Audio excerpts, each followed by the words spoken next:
In the early days of the automobile, there were no station wagons. At the time, there were only passenger cars which transported people and trucks which carried heavy loads. The first passenger cars had an open body. People used to sit in the open air. One could say that in the beginning all cars were cabrios. This was not practical when it rained. So passengers moved inside to a closed body shape where they were protected. But their luggage remained outside. And this still was not practical when it rained. It sometimes had unpleasant consequences. Fortunately, in the mid-1930s, both people and their luggage started to travel inside the body of the automobiles, a pretty good idea. However, when many people traveled together in the car, the luggage compartment was often too small, and cases went up on the roof again. You know the result. In all logic, station wagons offering more loading space for the luggage should have appeared at that time, in the mid-1930s. Nowadays, we think of station wagons as sedans with an extended luggage space, because this is the way they are currently developed.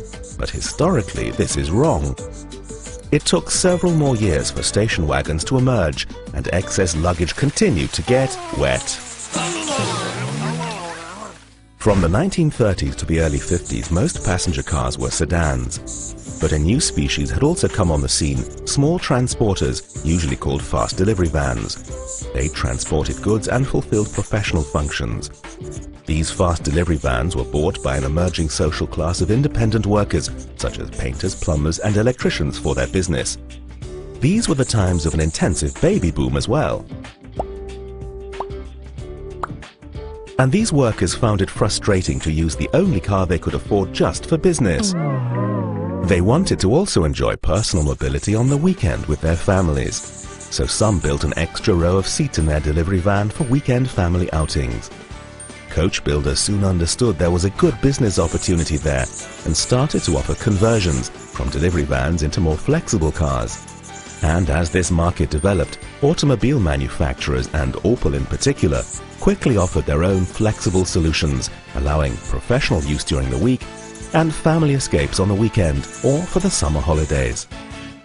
In Germany, these cars were called Kombinationsfahrzeuge or combined vehicles, which underlined their flexibility.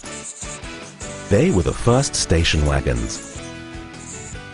Since the early 1950s, station wagons have always had the task to be two cars in one.